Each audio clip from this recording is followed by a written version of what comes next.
الصلاة وآتوا الزكاة وأمروا بالمعروف ونهوا عن المنكر ولله عاقبة الأمور. آمنت بالله. وقال الله تعالى في شان حبيبه آمرا ومخبرا: إن الله وملائكته يصلون على النبي يا أيها الذين آمنوا صلوا عليه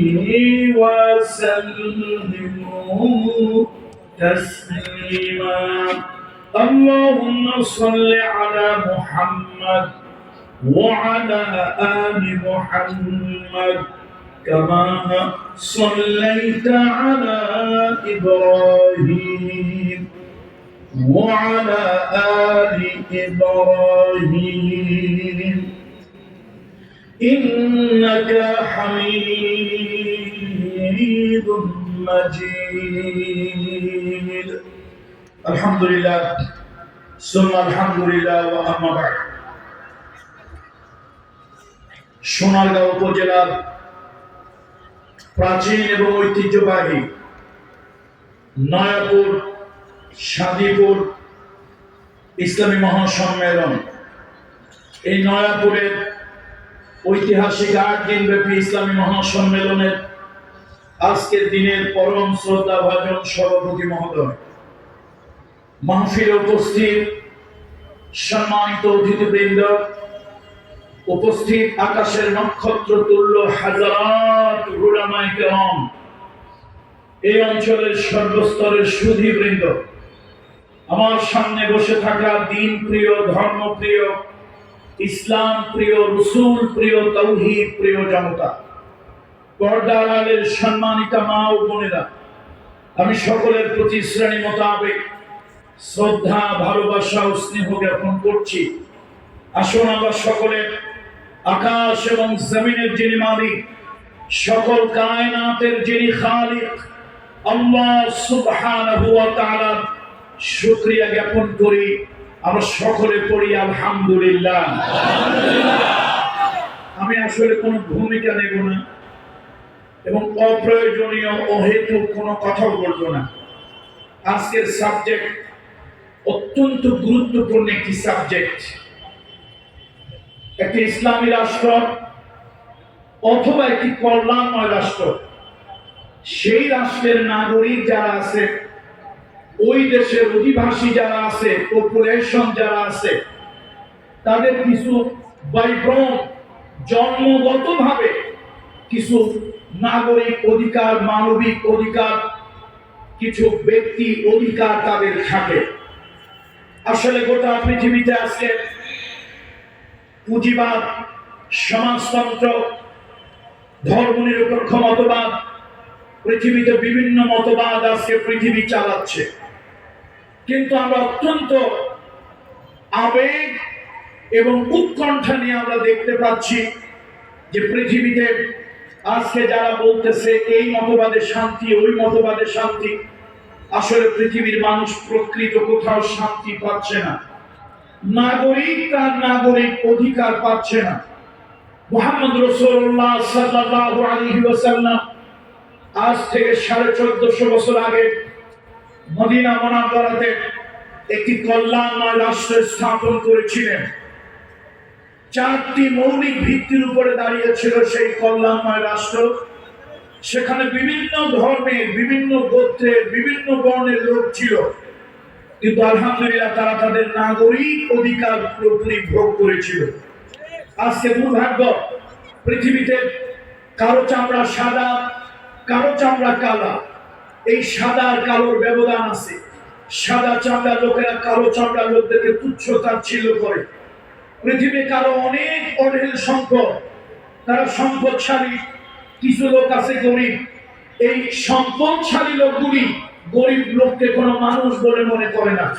যারা পাশ্চাত্যের লোক, যারা পাশ্চাত্যের লোক, তারা প্রাচ্যের লোকদেরকে মানুষ বলে মনে করে না। এই যে মানুষে মানুষে ডিসপ্যারিটি, মানুষে মানুষে বৈষম্য, এই বৈষম্য দূর করার জন্য Karl Marx, Lenin, Plato, Copernicus, কিপলক, Rousseau, Voltaire, Maxim Gorky, Bertrand Russell, Shakespeare, Rabindranath Thakur, Kazi Nazrul Islam, আমার দেশের মহান নেতারা যেমন বঙ্গবন্ধু শেখ মুজিবুর রহমান, শহীদ বীর মুক্তিযোদ্ধা জিয়াউর রহমান, মৌলানা এম.এ. জিউস, স্বাধীনতার অগ্রসেনানী নায়ক এম.এ.জি. ওসমানী, আব্দুল হামিদ খান ভাসানী, এবং পৃথিবীতে অসংখ্য নেতা দার্শনিক পৃথিবীর মানুষকে বিভিন্ন তন্ত্র মন্ত্র দিয়েছে, বিভিন্ন ধরনের নিয়ম কানুন দিয়েছে। অ্যাকচুয়ালি নাগরিকরা কতটুকু নাগরিক অধিকার পেয়েছে সেটা দেখার বিষয়। নাগরিক কতটুকু অধিকার পায় এটা দেখতে হলে মদিনার শিশু রাষ্ট্রের উপরে তাকাতে হবে। ঢাকা বিশ্ববিদ্যালয় অল্প কিছুদিনের জন্য আমি রাষ্ট্রবিজ্ঞান পলিটিক্যাল সায়েন্সের ছাত্র ছিলাম। সুতরাং রাষ্ট্রের ব্যাপারে খুব বেশি না, সামান্য একটা কনসেপ্ট, সামান্য একটা ধারণা আমার আছে। যদিও মদিনা ছিল একটি নগর কেন্দ্রিক রাষ্ট্র ব্যবস্থা, দেখেন নাগরিকের অধিকার কেমন ভাবে তারা লাভ করেছে। মুহাম্মদ রাসূলুল্লাহ সাল্লাল্লাহু আলাইহি ওয়াসাল্লাম তিনি রাষ্ট্রপ্রধান হলেন যে রাষ্ট্রের ভিতরে ইহুদি আছে, খ্রিস্টান আছে, যে রাষ্ট্রের ভিতরে আপনার অগ্নি পূজক, মূর্তি পূজক আছে, সেই রাষ্ট্রে কল্যাণময় রাষ্ট্রের প্রধান হলেন মুহাম্মদ রাসূলুল্লাহ সাল্লাল্লাহু আলাইহি ওয়াসাল্লাম। রাসূলুল্লাহ সব থেকে ভালোবাসা, আল্লাহ নবী সব থেকে প্রিয়। এই পৃথিবীতে নবীজি যাদেরকে ভালোবাসতেন, মা খাদিজার পরে একজন নারীর প্রতি রাসূলুল্লাহর বেশি দুর্বলতা ছিল, সে নারী হলো ফাতেমাতুজ জোহরা বিনতে মুহাম্মদ রাসূলুল্লাহ সাল্লাল্লাহু আলাইহি ওয়াসাল্লাম। আল্লাহ নবীর কন্যা ফাতেমাতুজ জোহরা রাদিয়াল্লাহু তাআলা আনহা রাসূলুল্লাহর কাছে এলো। আল্লাহ নবীর কাছে এসে বলল, আব্বা জান, আপনার জামাই বাজার থেকে গম কিনে আনে, জব কিনে আনে, ওইটা পাথরে জাতায় পিষে আটা বানাতে হয়, কুয়ার থেকে পানি তুলতে হয়, খেজুরের ছোবড়া দিয়ে পাকানো রশি, খেজুরের ছোবড়া দিয়ে পাকানো দড়ি, তার মধ্যে বালতি লাগাইয়া পানি উঠাই, 8-10 বালতি পানি উঠাইলে আমার হাতটা লাল হয়ে যায়। ওই জাতায় গম পিষে, জাতার ভিতরে গম পিষে আটা বানাই, তাই দিয়ে রুটি বানাই। আব্বা আমার দিন চায় অধিক পরিমাণে আমি ইবাদত বন্দেগী করব, আওয়ামের নামাজ পড়ব, চাষের নামাজ পড়ব, ইশরাকের নামাজ পড়ব, তাহাজ্জুদের নামাজ পড়ব, ইহতিমামের সাথে 5 ওয়াক্ত নামাজ পড়ব, কিন্তু সংসারের কাজ করতে গিয়ে আমি পারি না। আব্বা জান, আপনি আমার একটা কাজের বুয়ার ব্যবস্থা করে দেন, একটা কাজের মহিলার ব্যবস্থা আমাকে করে দেন, একটা দাসীর ব্যবস্থা করে দেন। এই কথা শোনার পর মদিনার প্রেসিডেন্ট, মদিনার বাদশা মুহাম্মদুর রাসূলুল্লাহ সাল্লাল্লাহু আলাইহি ওয়াসাল্লাম মনখানা বেজার হয়ে গেল, মনখানা মলিন হয়ে গেল।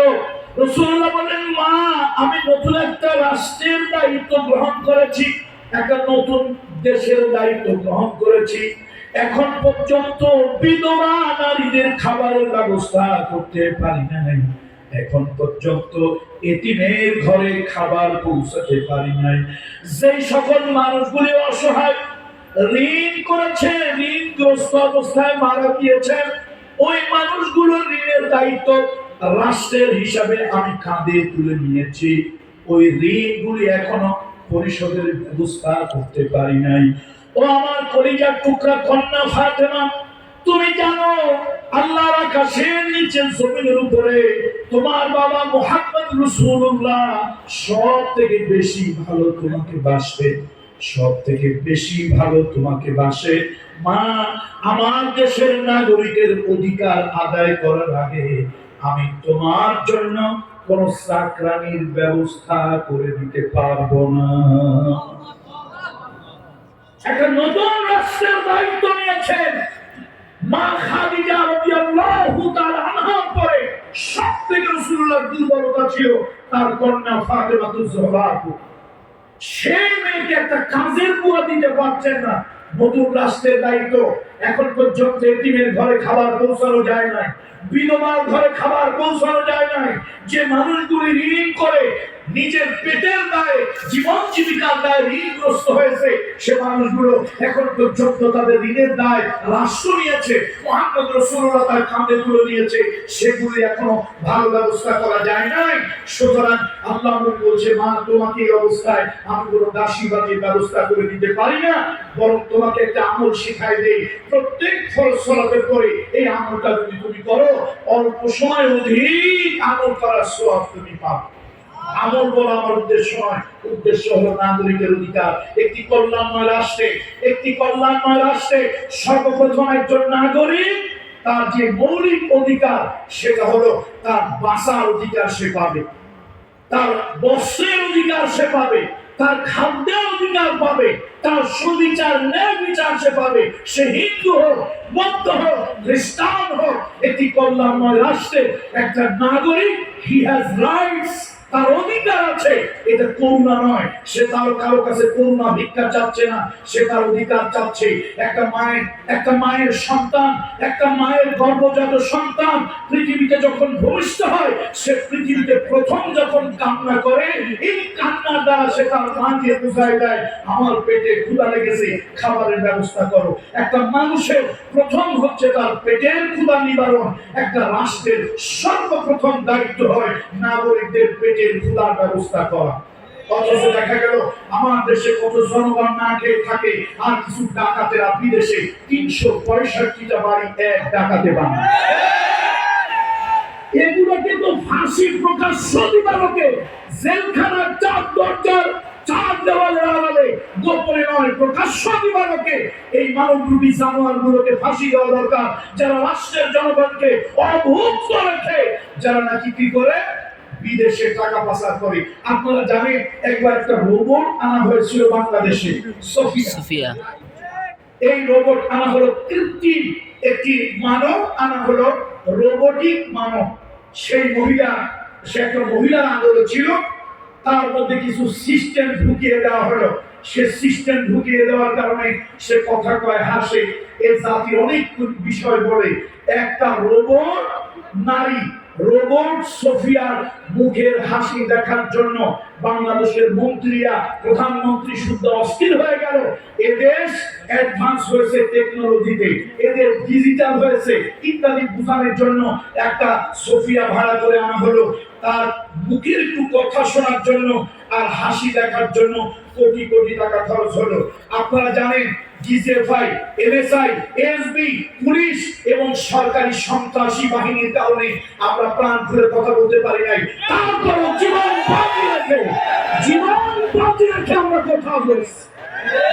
আমি রাষ্ট্রের কাছে প্রশ্ন করেছি, ঢাকা মেডিকেল কলেজে হাজার হাজার জীবন্ত সোফিয়া, হাজার হাজার মা বোন একটা বেড পায় না, সে রাস্তা, সে বারান্দার ভিতরে একটা মেয়ে, একটা মাদুর বিছিয়ে সেইখানে চিকিৎসা নেয়, যেখানে একজন জীবন্ত সোফিয়া হাসপাতালের বেডে শোয়ার জায়গা পায় না, বারান্দার ভিতরে একটা মাদুর বিছাইয়া চিকিৎসা নেয়। সেই দেশের মন্ত্রীরা একটা কৃত্রিম নারী সোফিয়া ভাড়া করে এনে কোটি কোটি টাকা তার পিছনে খরচ করে হাসি দেখার জন্য।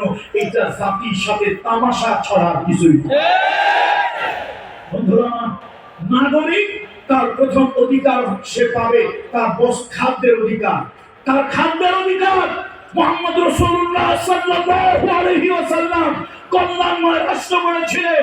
আল্লাহর নবী মদিনার অলিগলি দিয়ে হেঁটে বেড়াতেন, এই এতিমেরা কার ঘরে খাবার নাই, বিধবারা কার ঘরে খাবার নাই, বলো আমি বিশ্বনবী মুহাম্মদ রাসূলুল্লাহ তোমাদের ঘরে খাবার পৌঁছে দেব। 30 লক্ষ বর্গ মাইল এরিয়ার প্রেসিডেন্ট আমিরুল মুমিনিন খলিফাতুল মুসলিমিন ওমর ইবনুল খাত্তাব রাদিয়াল্লাহু তাআলা রাতের বেলায় ঘুরে দেখেছেন কোন নাগরিক কি অবস্থায় আছে, দেশের নাগরিক কি হালাতে আছে। এটা রাতের বেলায় আমার দেশের মন্ত্রী মিনিস্টারদের আগে থাকে পুলিশ, পাশে থাকে পুলিশ, তাদের চোখে থাকে লোহার চশমা, কাঠের চশমা, লোহার চশমা আর কাঠের চশমা দিয়ে জনগণ কোন হালাতে আছে এটা অ্যাকচুয়াল বোঝা যায়। জনগণ কি হালাতে আছে এটা বুঝতে হলে কাছের চশমা করতে হবে। এখন আগে পাশে পুলিশ থাকলে চাটুকর দালাল আর গোলাম যদি থাকে, দলীয় লিডার আর ক্যাডার যদি থাকে, জনগণ অ্যাকচুয়াল কি অবস্থায় আছে এটা কেমনে বুঝবে না? এই জন্য কল্যাণময় রাষ্ট্রের একটা কল্যাণময় রাষ্ট্রের 4টা কথা সূরা হজ, সূরা হজ 41 নম্বর আয়াতে কারিমা। আমি সময় আসলে আজকে আমার এখানে দাওয়াত না, মূলত কিভাবে নাম আসছে আল্লাহ ভালো জানে। আমাকে অনেকবার বলেছে আমার প্রোগ্রাম হলো নরসিংদীতে, আমার এখানে আখেরাতে আমার আরাফাতে ভাই আছেন, আমার ডক্টর মাস্টার কুদরত আলী সাহেব, উনি আমার আব্বা থেকে মরহুম পীর সাহেব রহমাতুল্লাহ আলাইহি তার একদম রুহানি সন্তান, এবং ওনার বিবি সাহেবা উভয়ই আমার ভাই বোন। তো মূলত বছরে একবার হলো তাদেরকে দেখতে আসি। আমার সকালবেলায় মহিলা প্রোগ্রাম ছিল, রাতের বেলায় কক্সবাজার মাহফিল, সেটা সেরে আমি নরসিংদী যাব। মাগরিবের পর একটু সালাম দেওয়ার কথা ছিল, এখন সালাম করতে করতে কালামও আপনাদের সাথে হয়ে যাচ্ছে। এই জন্য আজকের কথা লম্বা নয়, তর্জমা ব্যাখ্যা নয়, একটা কল্যাণময় রাষ্ট্র কি কি গুণ থাকতে হবে 4টা কথা আল্লাহ নিজেই বলেছেন। আল্লাযীনা ইম্মাক্কান্নাহুম ফিল আরদ, আল্লাযীনা ইম্মাক্কান্নাহুম ফিল আরদ। আল্লাহ তাআলা যদি সূরা হজ 41 নম্বর আয়াতে কারিমা, আল্লাহ তাআলা কোন মুসলমানদেরকে একটা ভূখণ্ড যদি দান করেন, কোন দেশ, কোন একটা ডিমার্কেশন এরিয়া, এই এরিয়ার যদি আল্লাহ তাআলা মুসলমানদেরকে মালিক বানায়, তাহলে তারা 4খানা কাজ করবে। প্রথম কাজ হলো আকামুস সালাত, নামাজ কায়েম করবে। কি করবে বলুন? নামাজ কেন কায়েম করবে? নামাজি যদি হয় রাষ্ট্রের নাগরিক, মুসলমানরা, অমুসলিমরা না, অমুসলিমরা না, মুসলমানরা যদি নামাজি হয়, পরকালের চিন্তা আসবে, আখিরাতের চিন্তা আসবে, জবাবদিহিতার চিন্তা আসবে। ইন্নাস সালাতা তানহা আনিল ফাহশাই ওয়াল মুনকার। নামাজ নামাজিকে সকল ধরনের অপকর্ম পাপাচার থেকে তাদেরকে বিরত রাখবে। নাগরিকদের মৌলিক চরিত্র ভালো হবে, মৌলিক চরিত্র ভালো হবে, এই জন্য নামাজি হওয়া দরকার। রাষ্ট্রীয়ভাবে নামাজ হবে। আর আমার দেশের নেতারা তো মাশাআল্লাহ, এক নেতা তো বলছিল, ওই যে সোশ্যাল মিডিয়াতে দেখছি, স্ক্রিনে, টেলিভিশন স্ক্রিনে দেখছি, এক নেতা তো বলেই ফেললেন আগামীকালকে ঈদ উল ফিতরের জানাজা নামাজ অনুষ্ঠিত হবে। নামাজ ঈদ উল ফিতরের জানাজার নামাজ। এই যদি হয় নেতার কোয়ালিটি, তো নামাজের কি অবস্থা চিন্তা করেন তো। কল্যাণময় রাষ্ট্রের কয় কাজ? প্রথম হলো নামাজ কায়েম করবে রাষ্ট্রীয়ভাবে। 2 নম্বরে হলো যাকাত আদায় করবে। যাকাত financial transaction, financial correspondence will be led by the law of Quran, law of Sharia। কোন সুদ ভিত্তিক ইন্টারেস্ট বেস হবে না। অর্থনৈতিক টাকা ঘুরবে, লেনদেন হবে, ব্যবসা এবং যাকাত ভিত্তিক। আহাল্লাল্লাহুল বাইআ ওয়া হারামার রিবা ইয়ামহাকুল্লাহু রিবা ওয়া ইউরবিস সাদাকাত। যাকাত ধনীকে লাগাম টেনে ধরে আর গরিবকে বড় লোক হতে সাহায্য করে, এটা হলো যাকাত। আর ব্যবসার ভিতরে আল্লাহ তাআলা তেজারতের ভিতরে রিস্কের 90% আল্লাহ তাআলা তার মধ্যে রেখেছেন। সুতরাং সুদ ভিত্তিক অর্থনীতি হবে না, অর্থনীতি হবে যাকাত ভিত্তিক, অর্থনীতি হবে ব্যবসা ভিত্তিক, বিজনেস বেস। এখানে লাভ দেওয়া যায়, লাভ খাওয়া যায়। আর সুদ ভিত্তিক যদি ট্রানজাকশন হয়, সেখানে লাভ দেওয়া হারাম, লাভ খাওয়া। অর্থনীতির কথা আল্লাহ তাআলা নামাজে পড়ে কেন বললেন? একটা রাষ্ট্রের মেরুদণ্ড, আপনার আমার প্রত্যেকের পিঠে একটা হাড় আছে, মেরুদণ্ড বা ব্যাকবোন বলি। এই মেরুদণ্ড যদি না থাকে আপনি আমি কেউ দাঁড়াতে পারি না।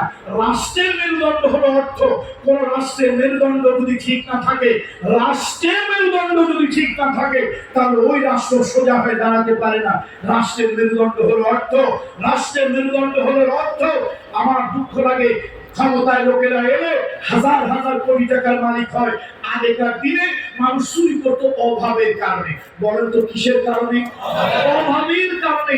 5 কেজি চাল, 2 কেজি ডাল, একটা লুঙ্গি, একটা শাড়ি চুরি করতো, এটা অভাবের কারণে। এখন যে চোরেরা চুরি করছে, এই চোরেরা কি অভাবের কারণে না স্বভাবের কারণে? সাইয়েদুনা ওমর 30 লক্ষ বর্গ মাইল এরিয়ার প্রেসিডেন্ট সাইয়েদুনা ওমর, তিনি একবার চিঠি লিখলেন, প্রত্যেক প্রভিন্সের ভাইসরয় গভর্নরদেরকে চিঠি লিখলেন, সিল দিলেন। এই চিঠি সব জায়গায় পাঠিয়ে দেওয়া হলো, বলে দেওয়া হলো, এখন যদি কেউ চুরি করতে গিয়ে ধরা পড়ে, খবরদার তার হাতটা কাটবেন। নবীজির সলিল কদরের সাহাবীরা সাইয়েদুনা ওমরের উপর একটু অসন্তুষ্ট হলো। ওমর, আপনি কি আল্লাহর বিধান, শরীয়তের বিধান, কোরআনের বিধান কি আপনি উল্টায় দিতে চান কিনা? চুরি করলে তো হাত কাটার বিধান। সাইয়েদুনা ওমর বলছে, আল্লাহর কাছে পানা চাই, তাম দুনিয়ার মানুষ ঐক্যবদ্ধ হইয়া, তাম দুনিয়ার মানুষ একত্রিত হইয়া আল্লাহর হুকুম কেউ পাল্টাতে পারবে না। আল্লাহর হুকুম একমাত্র আসমানের ওহী দিয়ে পাল্টানো যায়, আল্লাহর হুকুম আর কোন কিছু দিয়ে পাল্টানো যায় না। এবার সাহাবীরা প্রশ্ন করলো, তাহলে আপনি চুরি করলে হাত কাটা এখন আপাতত নিষেধ বন্ধ করলেন, কারণ কি? সাইয়েদুনা ওমর বলল, কারণ বুঝবা না, বিভিন্ন জায়গায় দুর্ভিক্ষ শুরু হয়েছে। দুর্ভিক্ষের কারণে ক্ষুধার যন্ত্রণায় মানুষেরা কাঁদতেছে। আল্লাহর আদালতে আমি কি জবাব দেব? কোন বাপ যদি তার সন্তানের কান্নার কারণে, কোন বাপ, কোন স্বামী যদি তার স্ত্রীর কান্নার কারণে চুরি করে, আর সে যদি ধরা পড়ে, রাষ্ট্র ভালো করে দেখবে কেন চুরি করছে। যদি ঘরে অভাবের তাড়নায়, ক্ষুধার যন্ত্রণায় বাচ্চাগুলোর কান্না সহ্য করতে না পেরে যদি ওই কারণে চুরি করে থাকে, তাহলে আমি ওমর বলে দিচ্ছি, হাত না কাটিয়া বরং বাইতুল মাল থেকে কিছু সম্পদ দিয়া তাকে বাড়ি পাঠিয়ে দেবে। আমার বন্ধুরা, এই জন্য কোন রাষ্ট্রে যদি আল্লাহর বিধান, শরীয়তের আইন প্রতিষ্ঠার কথা বলা হয়, এদেশের গরিব জনেরা কোনোদিন বিরোধিতা করে না। ওরা জানে ইসলাম আগে পেটের ব্যবস্থা করে, আল্লাহর আইনের ব্যবস্থা কথা বলা হলে, আল্লাহর জমিনে আল্লাহর দ্বীন কায়েমের কথা বললে, এদেশে রাজনৈতিক ডাকাতগুলি আগে এসে বাধা দেয়। আপনারা বলেন এদেশে হিন্দু, বৌদ্ধ, খ্রিস্টান আছে। গত কয়েকদিন আগে মৌলানা মামুনুল হক সাহেব, আমার স্নেহের ছোট ভাই মামুনুল হক সাহেব, শেখুল হাদিস, ইবনে শেখুল হাদিস, উনি গত কিছুদিন আগে সাতক্ষীরার একটা বক্তৃতায় বলেছিলেন যে মুসলমানেরা যদি তার দেশে রাষ্ট্র প্রতিষ্ঠা করতে চায়, হিন্দুও যদি বলে, খ্রিস্টানও যদি বলে যে আমরাও প্রতিষ্ঠা করতে চাই, আমি সব ধর্মের ভাইদের প্রতি শ্রদ্ধা রেখে বলি, মুহাম্মদ রাসূলুল্লাহ সাল্লাল্লাহু আলাইহি ওয়াসাল্লাম মদিনায় গিয়ে একটি কল্যাণময় রাষ্ট্র প্রতিষ্ঠা করেছিলেন। এই যে আপনারা ভিন্ন ধর্মের নাগরিকদের সাথে প্রতারণা করেন, ধোঁকাবাজি করেন, মুহাম্মদ রাসূলুল্লাহ মদিনায় গিয়ে যে রাষ্ট্র প্রতিষ্ঠা করলেন, আল্লাহর নবী মদিনার যে পপুলেশন, মদিনার যে নাগরিক, তাদের মোস্ট অফ দ্য পপুলেশনের অধিকাংশ নাগরিকদের বড় একটা অংশ ছিল ইহুদি। আল্লাহর নবী তাদের সাথে একটা সেতু বন্ধন তৈরি করার জন্য, রাসূলুল্লাহ তাদের সাথে, নাগরিকদের সাথে একটা সুসম্পর্ক তৈরির জন্য 1 মাস নয়, 2 মাস নয়, 1 দিন নয়, 2 দিন নয়, দীর্ঘ 17 মাস পর্যন্ত আল্লাহর হাবিবে কিবরিয়া রহমাতুল লিল আলামিন উত্তর দিকে অর্থাৎ বাইতুল মুকদ্দাস মসজিদে আকসার দিকে ফিরে সালাত আদায় করেছেন। এই যে অন্য ধর্মের মানুষের প্রতি, নাগরিকের প্রতি রাষ্ট্রপ্রধানের যে একটা দায়িত্ব, কর্তব্য, ভালোবাসা অথবা তাদের হৃদয়ের মধ্যে ঢুকে যাওয়া, মুহাম্মদ রাসূলুল্লাহর মতো মানবতাবাদী, মুহাম্মদ রাসূলুল্লাহর মতো মানবতাবাদী রাষ্ট্রপ্রধানের দ্বারা সম্ভব হয়েছে। সুতরাং একটি কল্যাণময় রাষ্ট্র যদি করতে চান, তাহলে সলিমুদ্দি কলিমুদ্দিন আইন দিয়ে হবে না। সলিমুদ্দি কলিমুদ্দিন আইন দিয়ে হবে না। নেলসন ম্যান্ডেলার নাম আপনারা শুনেছেন, শুনেন নাই? I salute him. I salute him. Nelson Mandela, তোমার ধর্ম খ্রিস্টান, আমার ধর্ম ইসলাম, তুমি অন্য ধর্মের, আমি একটা রিলিজিয়াস কনজার্ভ ফ্যামিলি, আমি একজন পীরের আওলাদ, আমি ধর্মীয় গোড়া পরিবারের সন্তান, আমি তোমাকে স্যালিউট করি। কেন? তুমি তোমার জীবনের 24টা বসন্ত, তোমার জীবনের 24টা বসন্ত কারাগারের অন্ধকার কুঠুরির ভিতরে কাটিয়েছো, জেল খেটেছো, জরিমানা দিয়েছো, জুলুমের শিকার হয়েছো, বঞ্চনার শিকার হয়েছো, মামলা হামলার শিকার হয়েছো, শুধুমাত্র সাদা চামড়া কালো চামড়ার নাগরিকদের ব্যবধান দূর করার জন্য। সাদা চামড়ার নাগরিকেরা অধিকার পাবে, কালো চামড়ার নাগরিকেরা অধিকার পাবে না, এটা হতেই পারে না। মানুষের ডিসপ্যারিটি, মানুষের বৈষম্য হতেই পারে না। তুমি এই যে রিভলিউশন করেছো, আন্দোলন করেছো, তোমাকে সেলুট জানাই। তবে আল্লাহর কসম, আমি নেলসন ম্যান্ডেলার আদর্শ বিশ্বাসী নই, আমি নবী মুহাম্মদ রাসূলুল্লাহ সাল্লাল্লাহু আলাইহি ওয়াসাল্লাম আল্লাহর নবীর আদর্শে বিশ্বাস। কেন?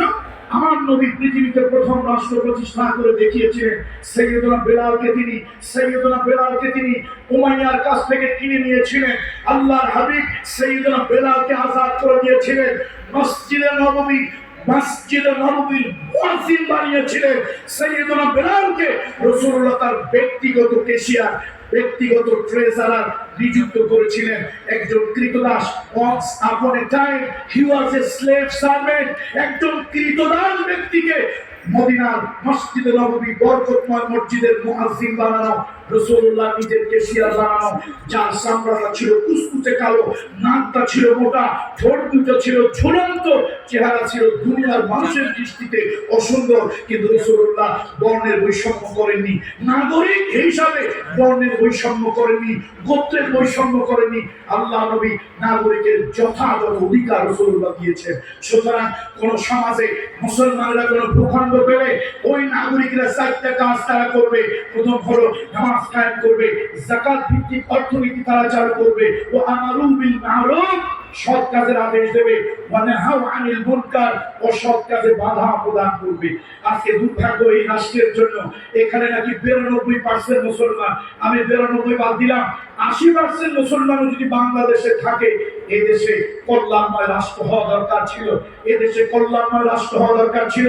দুর্ভাগ্য, আমরা আলেমেরা বিগত 15.5 বছর সে জামাত ইসলামের আলেম হোক আর হেফাজত ইসলামের আলেম হোক, কওমির আলেম হোক, আলিয়ার আলেম হোক, আপনারা বিশ্বাস করেন, স্বীকার করেন অথবা না করেন, বিগত 15.5 বছর সব থেকে বেশি নির্যাতিত হয়েছে দেশের আলেম সমাজ। এদেশের আলেমরা সব থেকে বেশি নির্যাতিত হয়েছে এবং ইসলামিক দলগুলি এরপরে বেশি নির্যাতিত হয়েছে। বন্ধুরা আমার, আমাদেরকে কথা বলতে আপনারা দেন না, কথা বলতে দেন না। একটা রাষ্ট্রের, কল্যাণময় রাষ্ট্রের সব থেকে বড় ভিত্তি হলো নাগরিক তার অধিকার পাবে, বিচারের অধিকার। কোরআন শরীফের ভিতরে আল্লাহ তাআলা বলেছেন, ও আকসিতু ইন্নাল্লাহা ইউহিব্বুল মুকসিতিন। আপনারা প্রত্যেকদিন জুমার নামাজ পড়ার জন্য মসজিদে যান, সেখানে হাকিমুল উম্মত মুজাদ্দিদুল মিল্লাত আশরাফ আলী থানভী রাহমাতুল্লাহ আলাইহির একটা খুতবার বই আছে। অধিকাংশ মসজিদে, 80% মসজিদে এই বইটা আছে। কার লেখা? আশরাফ আলী থানভী রাহমাতুল্লাহ আলাইহির লেখা। সেখানে সৎ কাজের আদেশ, অসৎ কাজে নিষেধ একটা খুতবার চ্যাপ্টার আছে। আল্লাহ তাআলা একটা এলাকাকে, কওমকে ধ্বংস করার জন্য আল্লাহ তাআলা পাঠিয়েছিলেন ফেরেশতাদেরকে। ফেরেশতারা এলাকায় এলো, একটা ইবাদতখানায় ঢুকে গেল, দেখলো ওখানে একজন বুজুর্গ সিয়ামুন নাহারে কিয়ামুল লাইল, সারা রাত ইবাদত করে, সারাদিন তিনি ইবাদত, সারাদিন রোজা রাখে। এই ব্যক্তির আমলনামায় 70-80 বছরে ফরজ ওয়াজিব তো দূরের কথা, মুস্তাহাব আমলের কোনো খেলাফ নাই, তরক নেয়। ফেরেশতারা আল্লাহর কাছে ফরিয়াদ করলো, বারেলাহি আমরা বোধহয় ভুল ঠিকানায় চলে আসছি। আপনি একটা গ্রামকে, একটা এলাকাকে, একটা জনপদকে, একটা কমিউনিটিকে ধ্বংস করে দেওয়ার জন্য আমাদেরকে পাঠিয়েছেন। আল্লাহ, আমরা এসে দেখলাম সেখানে একজন বুজুর্গ ব্যক্তি আছে, 70-80 বছরের আমল নামায় মুস্তাহাবের খেলাফ নাই। আল্লাহ ওরে আগে ধর, ওরে আগে ধ্বংস কর, ওর চেহারা উল্টা দে। সে মসজিদের ভিতরে ইবাদত বন্দি করে সমাজ রসাতলে যাচ্ছে, সমাজ রসাতলে যাচ্ছে। এই সমাজে হকের দাওয়াত, সত্যের দাওয়াত আর অসত্যের কাজে বাধা প্রদান এটা সে করে না। বন্ধুরা আমার, সৎ কাজের আদেশ, অসৎ কাজে নিষেধ, এটা বিগত 15 বছর আমরা হুজুররা, আলেমরা কিছু করতে গেলেই আমাদের ভিতরে জঙ্গিবাদের বন্ধ খুঁজে পেয়েছে। আপনার সোনার ছেলে কি যেন ছাত্র, সেই সংগঠনের নাম বললাম না, কিছু কিছু নাম আছে এগুলো পড়লে আবার নতুন করে উজু করা লাগে। আপনার নষ্ট, ভ্রষ্ট, ধর্ষক, ডাকাত, চাঁদাবাজ আপনার ছাত্র সংগঠন, ওর নাম আমি নিলাম না, আমার জিন্দা আবার কুলি করা লাগবে। এই জন্য ওই সব ছেলেরা যারা ধর্ষণে সেঞ্চুরি করে, ওরা অস্ত্র নিয়ে হলে থাকে, সেখানে আপনারা জঙ্গি খুঁজে পান না, অস্ত্র খুঁজে পান না। কিছু কওমি মাদ্রাসায় জাতির উপকার করার জন্য, জাতির খিদমত করার জন্য, কওমি মাদ্রাসা একটু জাতির খিদমত করার জন্য তারা থানায় এলাকার লোকদেরকে জানাইয়া 10টা 20টা 50টা ছুরি বানাইয়া মাদ্রাসায় রাখছে। এলাকার লোকদেরকে একটু মুসাআদা করবে, বিভিন্ন পশু জবাই করে দেবে কোরবানি, বিভিন্ন অনুষ্ঠানে। সেই অস্ত্র এসে ধরে আপনারা জঙ্গি খুঁজে পান, অথচ ট্রাক ট্রাক অস্ত্র আছে আপনার ছাত্র সংগঠনের কাছে, সেখানে আপনারা জঙ্গি খুঁজে পান। এরকম কানামাছি খেললে কেমন হবে? বন্ধুরা আমার, নাগরিকের অন্যতম অধিকার হলো সে বিচার পাবে, বিচার পাবে। এই সেই খুতবার ভিতরে আপনি দেখবেন, ইন্নাল্লাহা ইয়া'মুরু বিল আদলি ওয়াল ইহসান। ইন্নাল্লাহা নিশ্চয় আল্লাহ তাআলা ইয়া'মুরু বিল আদল, সুবিচারের কথা আল্লাহ বলেছে। সূরাতুল হুজরাতের ভিতরে আল্লাহ বলেছেন, ওয়া আকসিতু ইন্নাল্লাহা ইউহিব্বুল মুকসিতিন। দীর্ঘ 15.5 বছর এদেশে সুবিচার নাগরিক পায় নাই। আল্লামা শহীদ দেলওয়ার হোসেন সাইদির মতো একটা লোক, তাকে ফাঁসি দেওয়ার জন্য এই মহিলা ফেরাউন, এই তাকে ফাঁসি দেওয়ার জন্য কি নাটকটাই করেছে। শেষ পর্যন্ত এক হিন্দু বেচারা দেশের সর্বোচ্চ আদালত সেখানে গিয়েছিল আল্লামা সাইদির পক্ষে একটু সাক্ষী দেওয়ার জন্য। আমার ভাইকে, আমি হিন্দু হতে পারি, আমি পরকালে ভয় পাই, নরকে ভয় পাই। আমি এই মৌলানা সাহেব আমার ভাইকে হত্যা করে নাই, আমি এটা আদালতে বলবো। আদালতে গিয়েছিল এক বিচারক নামধারী কুলাঙ্গার নাসির।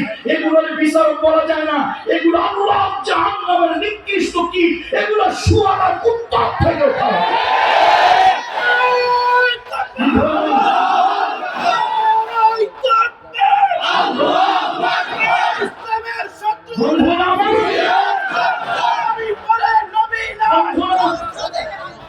বন্ধুরা, সেখান থেকে তার সাক্ষীকে ছিনতাই করে নিয়ে পাশের দেশে পুষ্টিং করে দিয়েছে। এই যদি হয় আদালত, তাহলে এই আদালত তাফসীর ইবনে কাসিরের ভিতরে দেখেছি, কিয়ামতের ময়দানে সকল বিচারকদেরকে 3 ভাগে ভাগ করা হবে। এক শ্রেণীর বিচারক যারা মামলা ভালো করে বুঝবেন, ভালো করে শুনবেন, উভয় পক্ষের কাছ থেকে শুনবেন, সাক্ষী শপথ নেবেন, এরপরে ন্যায়পরায়ণতার ভিত্তিতে বিচার করবেন। আদালতের বিচারের চোখ থাকবে অন্ধ, তার অন্তর্দৃষ্টি দিয়ে তিনি দেখবেন কে বাদী, কে বিবাদী, কে অন্যায় করেছে, কে ন্যায় করেছে, কার অধিকার, কার রাইটস, এটা সে দেখবে। আদালতের বিচারক যদি এই চোখ দিয়ে দেখে, তাহলে তো সে দলীয় লোক ছাড়া কিছুই দেখবে। বিগত 15.5 বছর হাজার নয় লক্ষ কোটি মায়ের সন্তান নাগরিক দেশে, কিন্তু তার নাগরিক অধিকারটা সে পায় নাই। ভোট দেওয়া তার একটা মৌলিক অধিকার। কি আজিম মারেফত দেশে চালু হইল, বিকাশ পদ্ধতিতে ভোট, তারপরে রাতের বেলায় ভোট। এর থেকে বড় মাযেজা, এর থেকে বড় স্পিরিচুয়ালিটি হলো 3-4 বছর আগে, 5 বছর আগে মারা গেছে সেই লোক কোন জ্ঞান মন্ত্র দিয়া কবরের থেকে উঠাইয়া ভোট দেওয়াইয়া টুক করে আবার কবরে পাঠাই দিছে কেউ জানে না। একটা নাগরিক, তার নাগরিক অধিকার আছে ভোট দেওয়ার, কিন্তু সেটা সে দিতে পারেনি। নাগরিকের অধিকার আছে, এ দেশ আমার, এ দেশ না। কথায় কথায় বলে তোমরা কথা বলবে, বিগত 15 বছর আমাদের হক কথা বলতে দেন নাই, হক কথা বলতে দেন নাই। আরে আমরা তো ডেমোক্রেসি কিছুটা পড়াশোনা করেছি। What is the meaning of democracy? যদি ডেমোক্রেসির অর্থ এটা হয় আপনি কথা বলবেন, আমি বলতে পারবো না, আপনার কথা বলার অধিকার আছে, আমার কথা বলার অধিকার নাই। যদি ডেমোক্রেসির অর্থ হয় আপনি যা বলবেন তাই সঠিক, আমি যা বলবো তাই ভুল, আপনি যা বলবেন ওইটা সত্য, আমি যা বলবো ওইটা মিথ্যা, এর নাম যদি হয় ডেমোক্রেসি, এবং ডেমোক্রেসিকে জোটা পেটা করে বঙ্গোপসাগরে নিতে হবে। আমি নাগরিক, আমি কে? I have rights. আমি নাগরিক, আমার অধিকার আছে। আমি করুণা ভিক্ষা চাই না কারো কাছে, আমি কারো কাছে করুণা ভিক্ষা চাই না। আমি নাগরিক, আমার অধিকার আছে। ইসলামী রাষ্ট্র নাগরিকের অধিকার দিয়েছে, বিচারের অধিকার পাবে, বস্ত্রের অধিকার পাবে, সে বাসস্থানের অধিকার পাবে, সে অন্তত নিরাপত্তায় সে মরতে পারে এই অধিকার পাবে। আরে কত মায়ের সন্তান মারা গেছে, কবরটা কোথায় তা জানে না, মৃত্যুর তারিখটা কবে তা জানে না। একটা সন্তান মারা গেলে বাবা মা পাশে লাশের পাশে কাঁদে, গোসল দেয়, সন্তানরা দেখে আমার বাবার কবর এই জায়গায়। এই জালিমেরা নাগরিক অধিকার এতটাই খর্ব করেছে যে মা বলতে পারে না, এতিম সন্তান মাসুম বাচ্চা বলতে পারে না আমার বাবার মৃত্যু দিবসটা কবে, অথবা আমার বাবা কোন জমিনে দাফন হয়েছে সেটা বলতে পারে না। এর থেকে যন্ত্রণা কি আছে? কথা বাড়াইলাম না, কথা শেষ করতেছি, কথা শেষ করতেছি। 1000 বছরের ইতিহাস শুনতেছেন আপনারা আমার কথা? 1000 বছরের ইতিহাস। আমি প্রাচ্যের অক্সফোর্ড ঢাকা বিশ্ববিদ্যালয়ের একজন সাধারণ ছাত্র। আমার পড়াশোনায় বিগত 1000 বছরের ইতিহাস বলতেছি। কত বছর? 1000 ইয়ার্স। 1000 বছরের ভিতরে পৃথিবীর ইতিহাসে রিভলিউশন, আন্দোলন, গণ অভ্যুত্থান, গণবিপ্লব, পৃথিবীতে যা কিছু হয়েছে, যা কিছু হয়েছে 1000 বছরের আন্দোলনের ইতিহাস আমি জানি। পৃথিবীতে এরকম ঘটনা দ্বিতীয় আরেকটা ঘটে নাই। 15 বছরের 17 বছরের শাসক গোষ্ঠী, দেশের প্রধানমন্ত্রী, 300 কনস্টিটিউয়েন্সি, কতটা কনস্টিটিউয়েন্সি হবে? 300 কনস্টিটিউয়েন্সি, 300 সংসদ সদস্য, 300 সংসদ সদস্য, 550 থানার ওসি, জাতীয় মসজিদের খতিব সহ প্রধানমন্ত্রী, মন্ত্রী পরিষদ সব একসাথে ইঁদুরের গর্তে মামু বাড়ি, তাওই বাড়ি, খালু বাড়ি, শ্বশুর বাড়ি পালিয়েছে। পৃথিবীর ইতিহাসে 1000 বছরের ভিতরে এরকম ইতিহাস দ্বিতীয়টা হয়। কত বছরের ভিতরে? আমার পড়াশোনা কম, আমি ভুল করতে পারি, আমার পড়াশোনা কম, ভুল করতে পারি। যদি কারো কাছে এর কোন দৃষ্টান্ত জানা থাকে আমি ক্ষমা স্বীকার করে নেব। 1000 বছরের ভিতরে পৃথিবীর ইতিহাসে এরকম ঘটনা দ্বিতীয় আরেকটা নাই। অনলি যেটা আছে সেটা বাংলাদেশ। তাহলে বুঝবেন, শোনেন, এগুলোর একটা কারণ আছে। আমি একটা জিনিস মাঝে মাঝে চিন্তা করি, ওই একটা হাদিস, ইত্তাকু ফিরাসাতাল মুমিন, ইত্তাকু ফিরাসাতাল মুমিন ফাইন্নাহু ইয়ানজিলু বিনূরিল্লাহ। এই তো আল্লাহর ওলিদের কুদৃষ্টিকে ভয় পাও, আল্লাহর ওলিদের দৃষ্টিকে ভয় পাও। তারা এই বাহ্যিক চোখ দিয়ে নয়, অন্তরের চোখ দিয়ে দেখে কথা বলে। তোমরা আল্লাহর ওলিদের দৃষ্টিকে ভয় পাও। শহীদ শহীদ কোরআনের পাখি আল্লামা সাঈদী শুধু একজন মুফাসসির না, তিনি নিঃসন্দেহে আল্লাহর একজন জবরদস্ত ওলি ছিলেন। আমি এই পর্যন্ত পৃথিবীর যতগুলো রাষ্ট্রে গিয়েছি, তার খাদেম, প্রথম জীবনের খাদেম যখন সাঈদীকে কেউ চিনত না, সেই খাদেমরা আমাকে বুকে জড়িয়ে ধরে আবেগপ্রবণ হয়ে বলেছে, হুজুরের সাথে প্রথম জীবনে ছিলাম, যতদিন খিদমতে ছিলাম এক বিছানে অথবা ভিন্ন বিছানে শুয়েছি, একটা রাত হুজুরের তাহাজ্জুদের নামাজ কাজা। কয় রাত? কয় রাত? এমন একজন আল্লাহর ওলির উপরে যে জুলুম তোমরা করেছো, তিনি অন্তর্দৃষ্টি দিয়ে দেখে বলেছিলেন এমন একদিন সময় আসবে পালানোর জন্য ইঁদুরের গর্ত খুঁজে। ঠিকই আল্লাহর লানত, আল্লাহর লানত। ঠিকই ওই জালিমেরা পালানোর জন্য ইঁদুরের গর্ত খুঁজে পায় নাই। শেষ পর্যন্ত পাশের দেশে কারো শ্বশুর বাড়ি, কারো মামু বাড়ি, কারো খালু বাড়ি, কারো তাওই বাড়ি, সেখানে গিয়ে আশ্রয় নিয়েছে। আসুন, নাগরিকের অনেক অধিকার আছে। আল্লাহ তাআলার সামনে আবার এই জনপদে যদি কখনো আনে, আবার যদি আপনাদের সাথে দেখা হয়, একটা কল্যাণময় রাষ্ট্রে নাগরিকের অনেক অধিকার, শিক্ষার অধিকার, বাসস্থানের অধিকার, কথা বলার অধিকার। অমুসলিম ভাই বোনেরা যদি এই অঞ্চলে কেউ থেকে থাকেন, অমুসলিম ভাই বোনেরা যদি কেউ থেকে থাকেন, আমি আমার অমুসলিম ভাই বোনদের উদ্দেশ্যে বলছি, অমুসলিম ভাই বোনদের উদ্দেশ্যে বলছি কোরআনের রাত যদি কায়েম হয়, আপনি নিশ্চিন্ত থাকবেন, নিশ্চিন্ত থাকবেন, নিরাপদ থাকবেন। ডিমের ভিতরে কুসুম যেরকম, মায়ের কোলে শিশু যেরকম, পানির ভিতরে মাছ যেরকম, মুসলমানদের কাছে অমুসলিম ভাই বোনেরা এর থেকেও বেশি নিরাপদ। কোরআন কারিমের ভিতরে আল্লাহ তাআলা বলেছেন, মান কাতালা নাফসান বিগাইরি নাফসিন, মান কাতালা নাফসান বিগাইরি নাফসিন আও ফাসাদিন ফিল আরদ ফাকান্নামা কাতালান নাস জামিআ।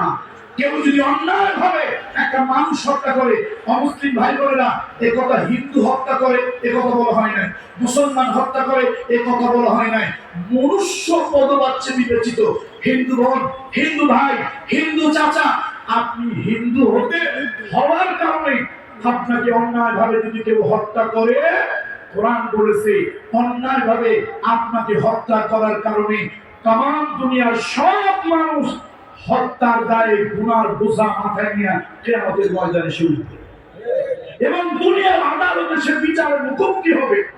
শুধু তাই নয়, শুধু তাই নয়, অমুসলিম ভাই বোনদেরকে বলি, আপনাদের উপরে কেউ যদি অন্যায় ভাবে কেউ যদি আক্রমণ করে, এটা তো ভিন্ন বিষয়।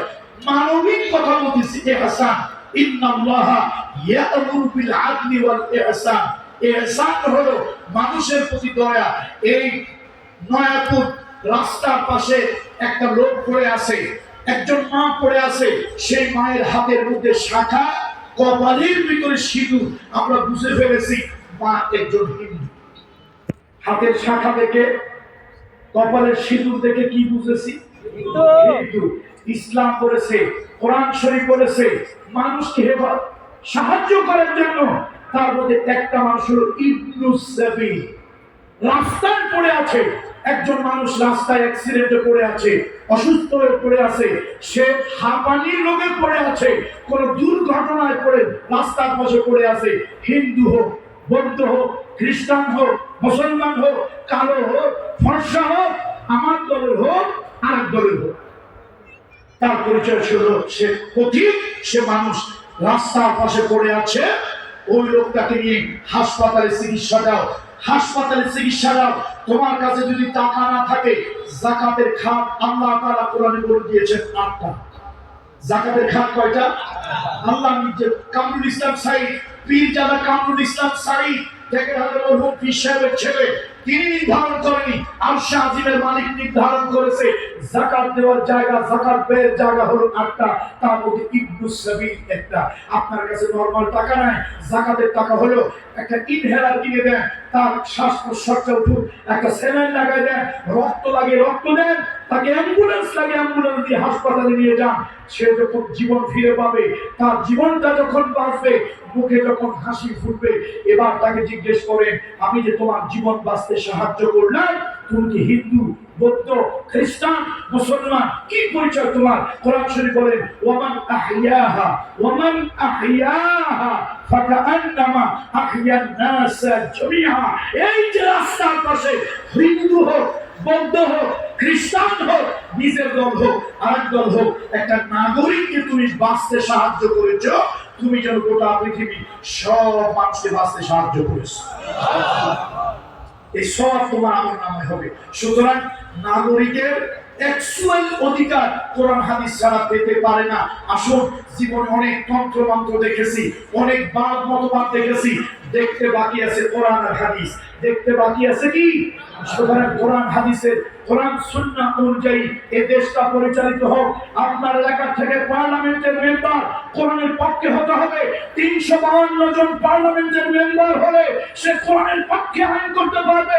অন্তত একজন পার্লামেন্টের মেম্বার কোরআনের পক্ষে যদি থাকে তাহলে ডাকাতদের বিরুদ্ধে গর্জে উঠে কথা বলতে পারবে।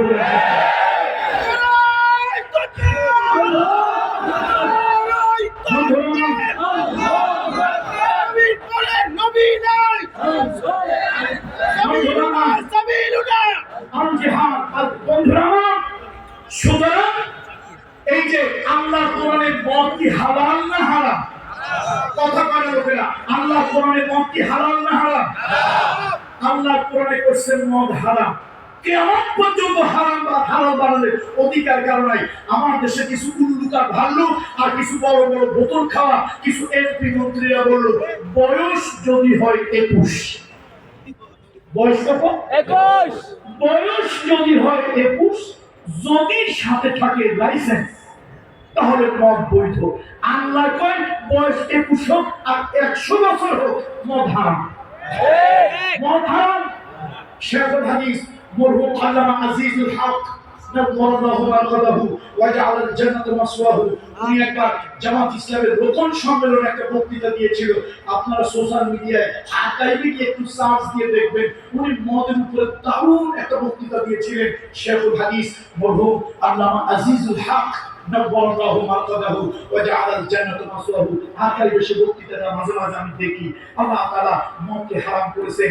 একবার ইসলাম চরম পন্থা পছন্দ করে না, নাগরিকের জন্য চরম পন্থা ইসলাম পছন্দ করে না। আল্লাহ তাআলা চাই করে সুন্দর সুন্দর পদ্ধতিতে মদকে চিরতরে হারাম করে দিলেন। কি দুঃখ! আল্লাহ করলেন আস্তে আস্তে সার প্রক্রিয়ায় মদকে হারাম করলো। আমার দেশের মুলুকার ভাল্লু অশিক্ষিত মূর্খ মমতাজ মার্কা গায়িকা হয়েছে এমপি। তিনি আইন করলো, তারা মিলে আইন করলো। বয়স কত হইলে? আর কি থাকলে? তাহলে নাকি মদ হইত। পাগলের মাথা খারাপ হয়েছে। পাগলের কি হয়েছে? এই জন্য নাগরিকদের অনেক কথা ছিল, আল্লাহ হয়তো বাঁচিয়ে রাখে। আমার একজন প্রিয় মানুষ, আমি একটু দেখা করে যেতে পারলে ভালো লাগতো, খালেদ সাইফুল্লাহ আইয়ুবী সাহেব হাফিজাহুল্লাহ, এবং আরো যারা যারা আছেন, হযরত মাওলানা আবু উবাইদা, মাওলানা আতাউল্লাহ নেওয়াজি সাহেব সহ সকলের প্রতি আমার হৃদয়ের শ্রদ্ধা। আসলে আজকে আমি